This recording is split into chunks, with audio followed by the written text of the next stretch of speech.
Dave Anderson here with the Fisherman magazine. It's October 19th. These are your headlines. The Vineyard Derby wrapped up over the weekend. We got a rundown of that. We're also hearing that the first week of Togging in Connecticut was off the hook. And there's been albies all over the place. Stay tuned for all that and more on this week's New England Fishing Forecast. The Fishing News is sponsored by these fine partners.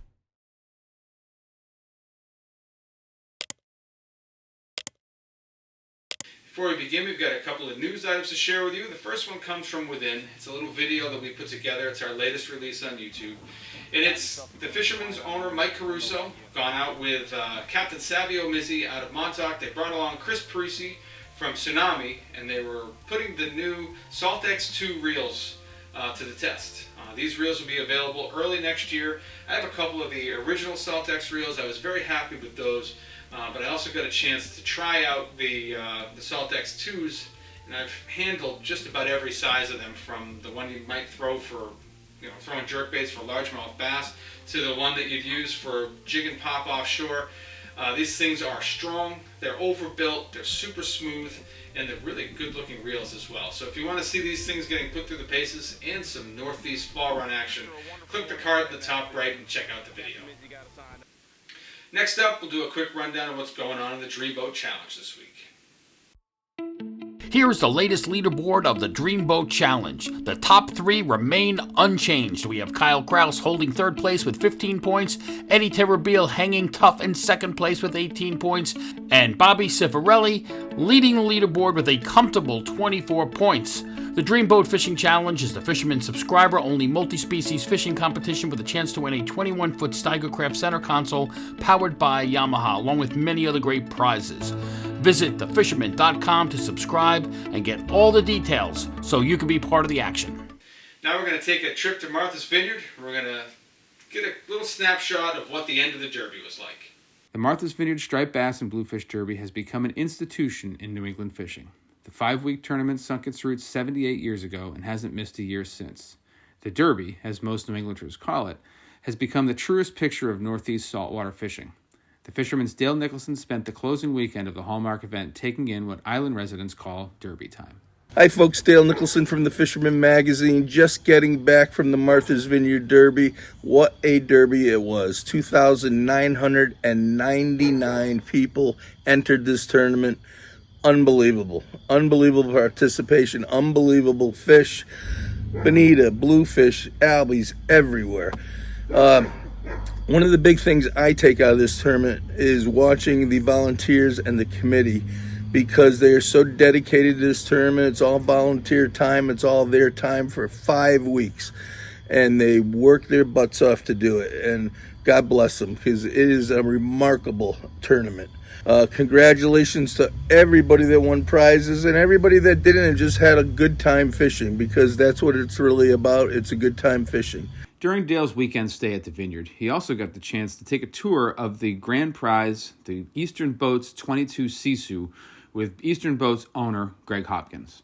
Greg's going to give you a little rundown about this boat that somebody's going to win today. It's the #1 prize, and it's going this afternoon. Greg, tell us about the boat. Thanks, Dale. So this is for the grand prize winner today. This is our 22 Sisu that we hand build like we do all of our boats up in Milton, New Hampshire.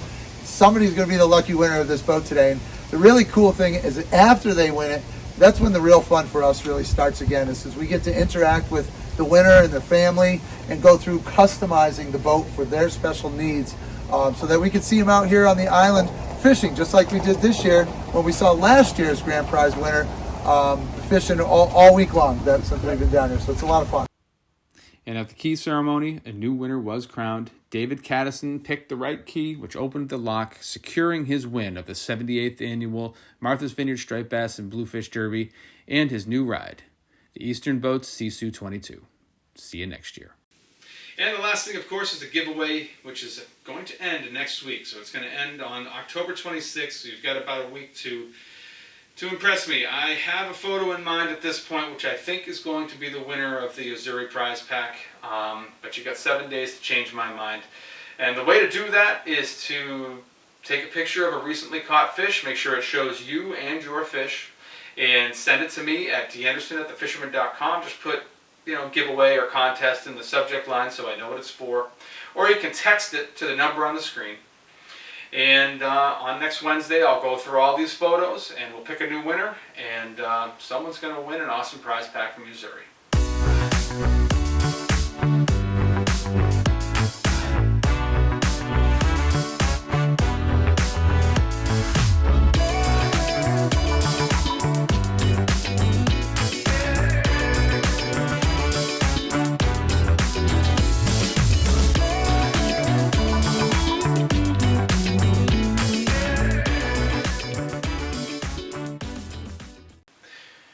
Now, getting into the fishing reports side of this thing, still hearing good striped bass reports from Maine.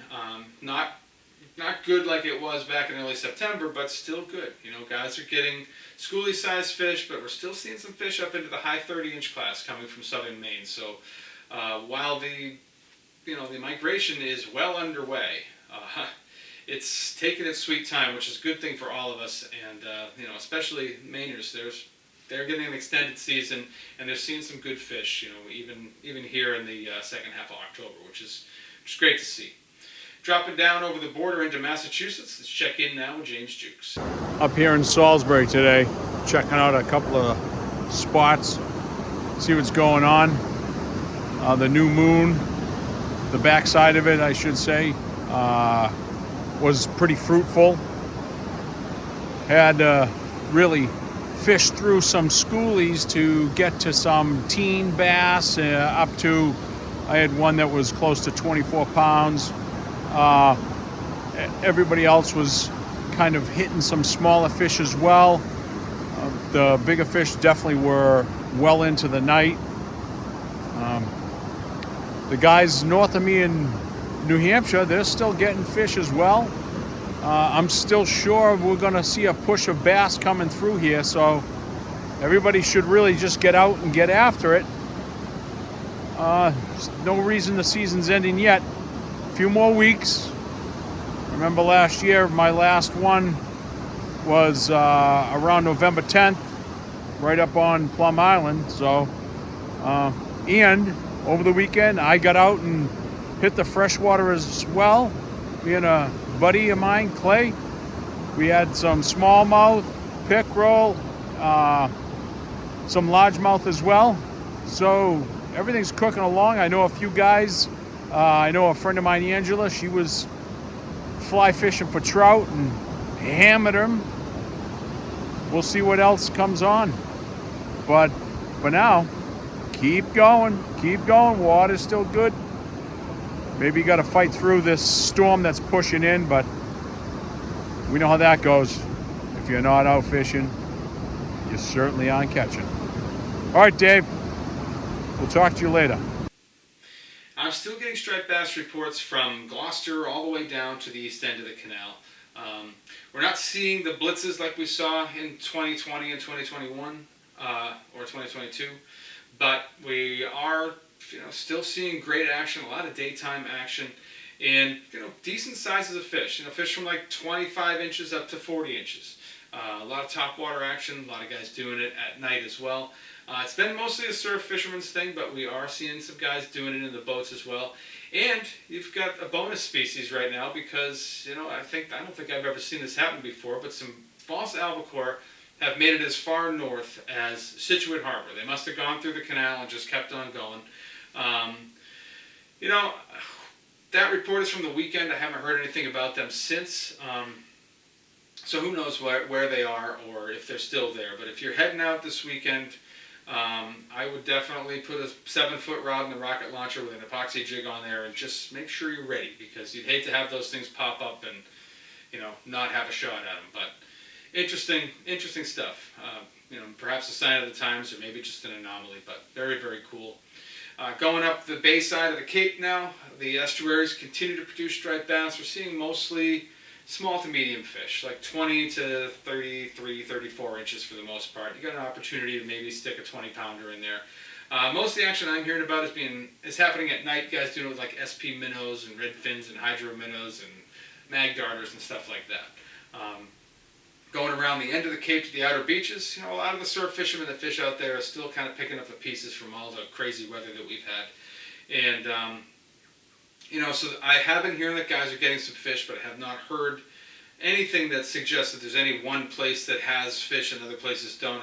Again, it's mostly guys just kind of picking up the pieces, gathering things together, and trying to make something out of it. So hopefully, something will coalesce for them, and we'll get a more concise report for that next week. You could say the same thing about the offshore fishing off the Cape. The weather's been tumultuous. I'm sure there are still fish out there. Things are still, where they need to be as far as water temperature goes and stuff for there to still be a shot at some tuna. And I'm sure some guys get out over these last couple days. We just haven't heard any new reports, so hopefully I'll have some more reports on that next week. Some of the best striped bass fishing we're hearing about on the Cape is happening in the Monomoy, Nantucket area. These are mostly schoolies and slots, fish up to, maybe the biggest are like 36 inches or something like that. But most of them are more like 24 to 30 inches or something like that. The fishing's been pretty good. I haven't heard about any albies in that area. I would bet there's probably a few bonito in there, maybe a few bluefish as well. The best albie fishing that I've been hearing about is south and east sides of the Vineyard. That seems to be where the best albie action is, although you may find them anywhere. Some of the better striper action that we've been hearing about has been along the Elizabeth Islands. There's also been some good togging along the Elizabeth Islands. And then you push through the islands into Buzzards Bay, and you've got more togging opportunities there all the way up to the canal and inside the canal. As far as albies go, I haven't heard anything about them being inside the canal this week. Striped bass fishing inside the ditch has been decent, and there's been some really nice fish caught. But the guys that are going there hoping to catch them on top water are mostly catching small fish or striking out completely. The bigger fish are being caught either on live eels after dark or jigging.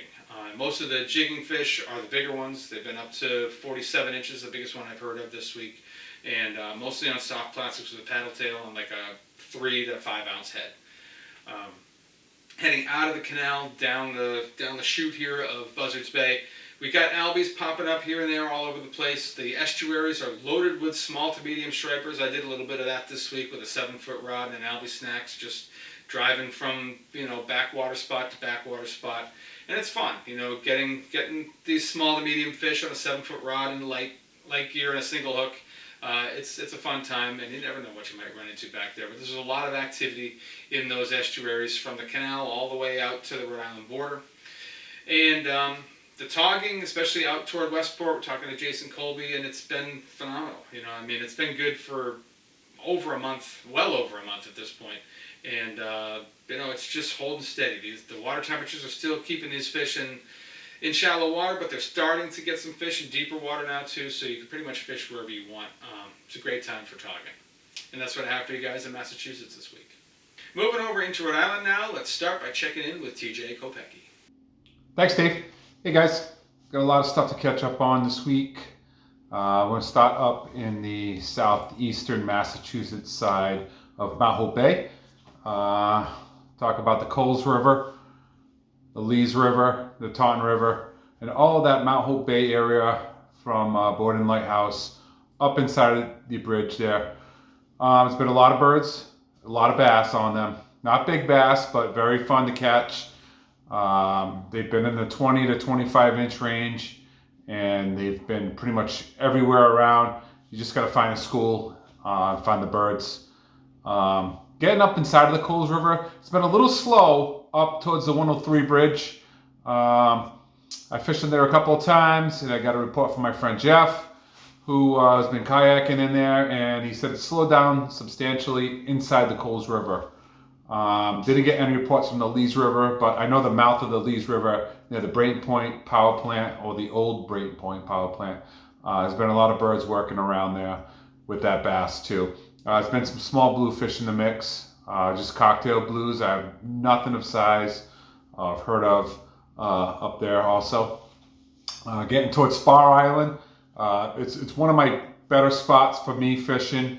It's about, if you get on the south side of Spar Island, on that second island, and about 19 feet of water. I've always done well there, and I'm still doing good there with bass. It's the same range, 20 to 25. There's a couple of 28 to 35 inch fish mixed in. I find it that they're very hard to find right now. The water's still 63 degrees inside the bay, so there's lots of bait. So with that bait, there's bass, and there's some sporadic bluefish boils. I haven't seen the boils that we had last year around this time, and I go back and I check my timeline, and show there was a lot more bluefish this time of year last year than there was this year. So it's probably going to be a little bit later. Haven't seen any albies in the bay. Haven't heard much about albies. I think they're just starting to make their comeback out in the Newport area. Connecticut River, same idea as inside of Mount Bay. Just getting up towards the Old Stone Bridge. Lots of tautog and lots of some sea bass, lots of small sea bass being caught on crabs. I had one outing this week. I did some tautog fishing around Jamestown. We did so-so. We didn't get any giants, but we still limited out, and we actually limited out on some sea bass too, which was a little extra for us. On the way in, we did catch a lot of birds working, and it was mainly bluefish, and they were on the 5 to 6 inch pogies. That's what these bluefish were choking up in the boat. So bigger baits out there, so bigger presentation for you if you're fishing out there. Getting up to the Warren and Barrington rivers, the bite has been pretty good on the outgoing tides on the bridges. I like to fish on the Barrington River on the Matheson Street side. That way you can cast sideways to the current, and it's a lot easier to get the fish in rather than pulling them up onto the bridge or fighting a bigger fish. There are some bigger fish inside the Barrington River. I haven't heard much about the Warren River. One of my fly fishing friends has been fishing on the Palmer River side of the Warren Bridge, and he's been doing well with small bass all the way up into up to the Bungtown Bridge. So there's some small bass that are filtered up inside of there following bait.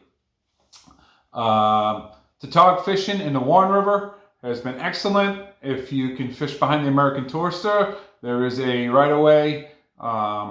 So if you can get some crabs and you can drop right straight down on the wall there, you're going to do pretty well.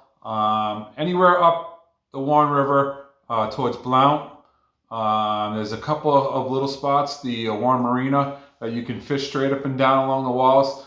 All those spots are doing really well right now. So if you get a chance, you can do that too. So all in all, I think things are actually still pretty good. And despite the weather we've had, and it looks like they're calling for more rain on Saturday. Go figure. But don't let it ruin your fishing outing. Get out there and fish, and have a good time. Tight lines, guys. The question that most people have right now is albies. You know, where are they? What are they hitting? How much time is left? That one I don't know the answer to. But I can tell you that there have been albies pretty much all over the eastern half of the state. But they've been very hard to nail down. So we've seen them up inside the Sakonnet River, but then they're not there the next day. You've seen them out in front of Aquidneck Island, and then no one can find them. So it's a day-to-day thing. They have been notoriously finicky. It seems like maybe this last weekend's little storm thing just blew in a lot of small bait, and they've been feeding on the small bait. There's so much of that tiny little bait around. As a matter of fact, we're starting to see chub mackerel again, which I haven't heard anything about in weeks. So that's made it frustrating. I think mostly fly guys are having repeated success, and then the guys that I've been hearing about doing on the spinning rod are just not fishing in the schools of albies. They're blind casting in areas where they feel like there's a high probability that they'll move through, and they're just catching transient schools that aren't feeding, and they're getting one or two on an albie snacks or an epoxy jig or something like that. But albie fishing has been inconsistent, but there are fish around, so it's just a game of endurance at this point. On the eastern half of the state, we also have a lot of striped bass, but they have also been sort of pocketed. So I went out the other night with a friend of mine, and in a notoriously great spot for October, and we struggled to land one fish. I mean, we got one fish and had a few other fish on in several hours of fishing prime water. Then, he went out the next afternoon on a bluebird day. He wouldn't expect it to be good, and he got, into fish up to 20 pounds, and, it was big numbers of fish feeding on smaller bait. So, it's one of those things where, we're just seeing, like I said, we're just seeing pockets of fish. So this really favors the mobile fisherman. If you're able to move around a lot, if you're not, if you're not afraid to go from South County to Point Judith to Aquidneck Island, good chance you're going to finally land on some fish. It's just a game of moving around and finding the fish. And while we're in that region, let's talk a little bit about togging now. And the togging has been excellent. Everyone I talk to that's doing a lot of togging is catching lots of keepers, and they're finding some really good sized fish. Up to the biggest ones I've heard have been 14 pounds this week. That's a solid fish by anyone's standards. And that's extended really. Any rocky spot you can find in the state has a possibility of producing fish. And right now, like we sort of alluded to in the Massachusetts portions of the report, they are spread out. So you can find fish in 5 feet of water, you can find fish in 85 feet of water. And you have an opportunity to catch big fish no matter where you're fishing. So that's been really good. Let's toss it over now to John Lee, who I know has been doing a lot of different things. He's been doing some togging, he's been doing some cod fishing, he's been doing some tuna fishing. So let's check in and hear what he has to say. Gotten out a few times this week, a lot of blackfish trips. The blackfish bite for me has been kind of uneven. I've had some good trips and some slower trips. I have talked to people who have had steadily good trips, and I've talked to people who've had trouble getting on the fish, and experienced people on both sides. So it seems like a lot of them to tog are still up in the shallows. They're either up Narragansett Bay or they're still fairly tight to shore, though I have had some good chews in 60 feet, 2 miles off the beach. Got a few codfish today as a bonus. So the codfish are moving inshore. So don't be surprised if you start getting those in kind of 60 feet, 70 feet in the rocky bottom. Alrighty, we got another storm coming this weekend. I can't believe it. Every weekend's been shot, it seems, since mid-August. Anyway, take care. See you next week. Now heading west out of Point Judith, that's where a lot of the best fishing has been along South County. We have advanced into the second half of the fall run at this point.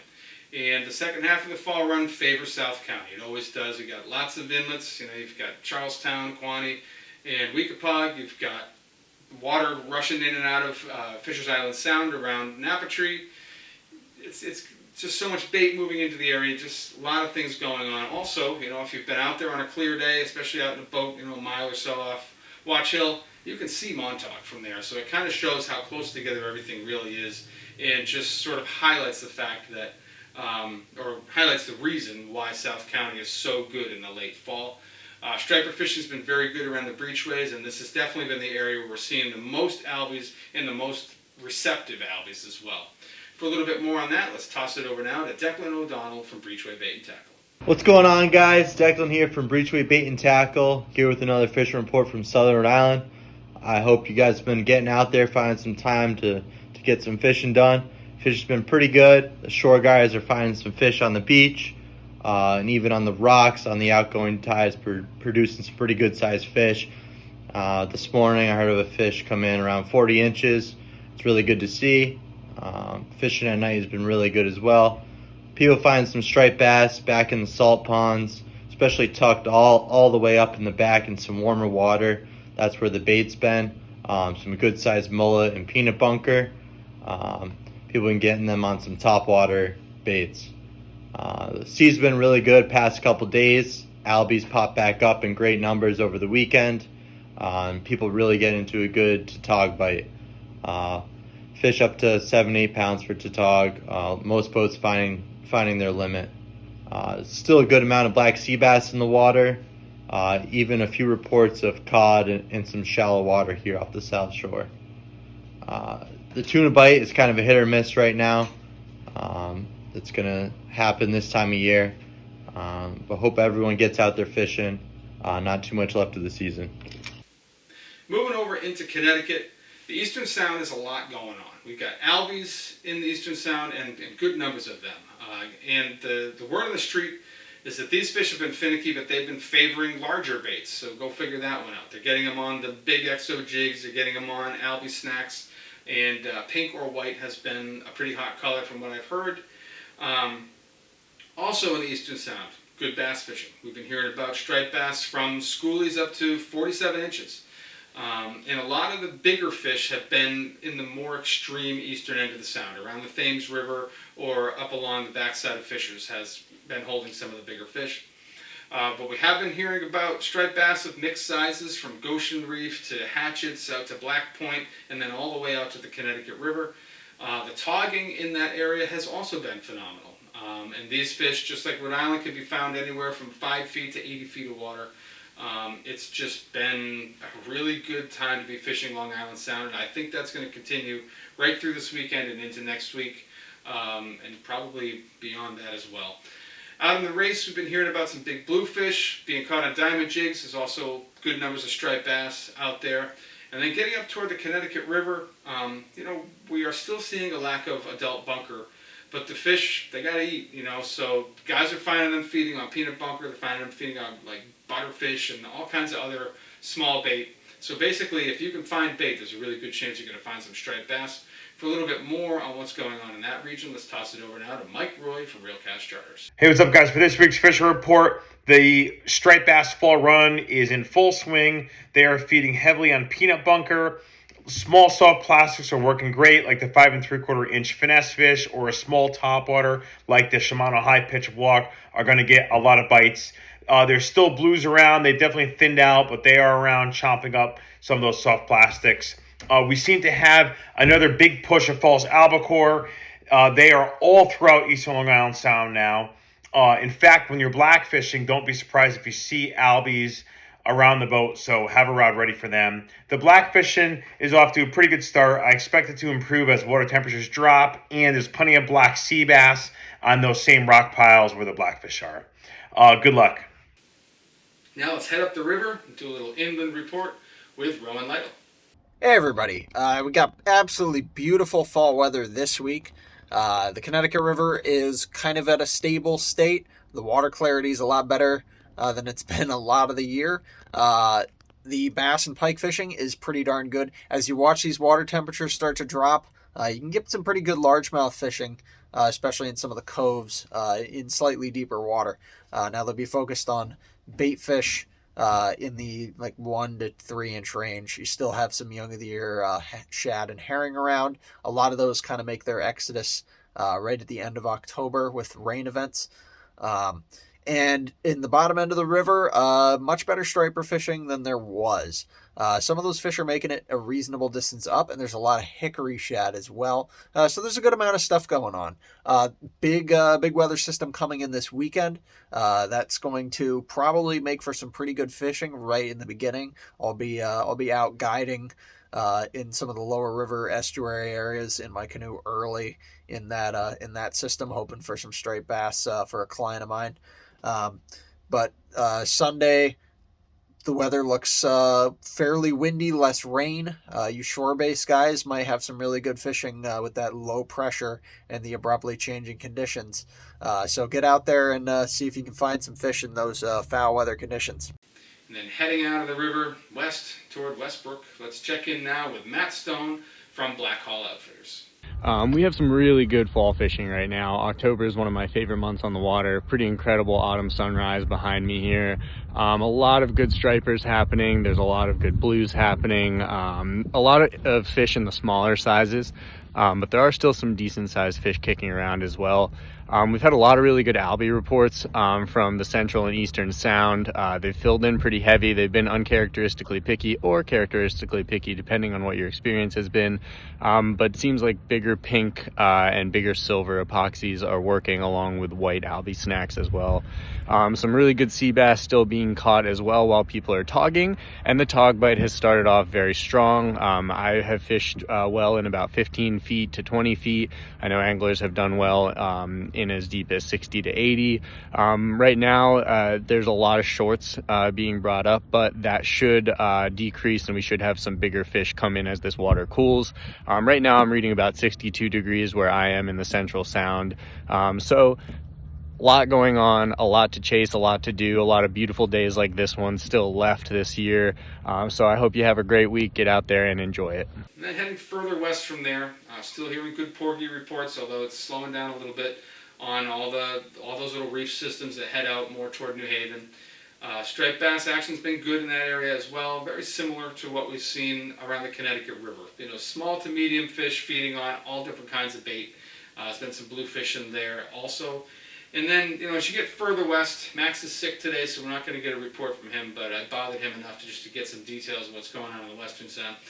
He said that there's been really good bass fishing along with some big bluefish in the backwaters, so inside Norwalk Harbor, inside Milford Harbor, up inside the Housatonic River, or really any of these other harbors, estuaries, inlets. They've all got fish inside, and they're feeding on peanut bunker, and they've been very receptive to, you know, medium-sized soft plastics like an Albie Snacks or an Albie Snacks XL, or throwing small spooks like an X-Walk or something like that, or little poppers like a 3D inshore popper from Missouri. Any of these things are getting it done. It's been a very good daytime fishery, but the guys fishing from shore at night are doing it with swimmers, and they're finding great success as well.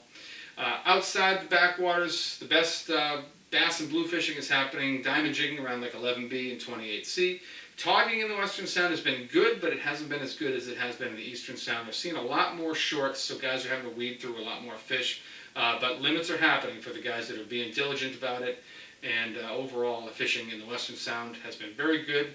That's what I have for you guys in Connecticut this week. And we're going to wrap things up with a little run down to Costa Rica. Check in with what's going on at Marina Pez Vela. How's it going, guys? This is Ben Gilmour from down here in Costa Rica and the Marina Pez Vela.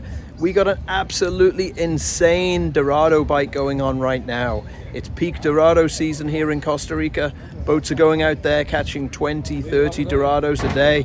Lots and lots of fish in the 15 to 20 pound range with some bigger fish in there as well. Come down, guys, right now if you want to get in on the Dorado action. It's an amazing time of year to fish, to fly fish offshore with all those Dorados out there. But guys, we get blue marlin right there at the Dorado grounds as well. We get a few sailfish, and then further offshore we've had a decent yellowfin tuna bite as well. This time of year is a good time for some big roosters, so there's been a few around the 50 pound mark caught in the last week or so, and there's always a chance of some snook and some snapper at the river mouths as well. So check us out, guys. This is Ben Gilmour, Jackpot Sport Fishing at the Marina Pez Vela.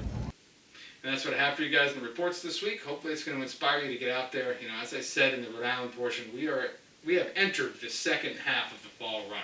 So it's all downhill from here, but there's still lots and lots of good fishing to be had. So get out there, make sure you take some photos. You get a chance of winning something from me. And if you're not a subscriber to The Fisherman, head over to our website. That's thefisherman.com. Gives you a full taste of what we offer, everything from covering all the fishing from Delaware all the way up to Maine, and every possible fishing discipline in between, from surf to fly, inshore, offshore, paddleboard, kayak. It's all covered. And we got technique, we got, you know, tackle making, we've got destination pieces. It's all covered. You should check it out. It's $30 for a year. You're going to get 12 issues sent to your house every month, and you're also going to get 26 digital issues sent to your email box every week during the season. That's April to November. It's the best $30 you can spend in fishing. But if you're still not convinced, I should say, give us a like and subscribe here on YouTube, and hit that little bell thing down there so you get a notification every time we post something new. I appreciate you guys for watching, and we'll see you next week.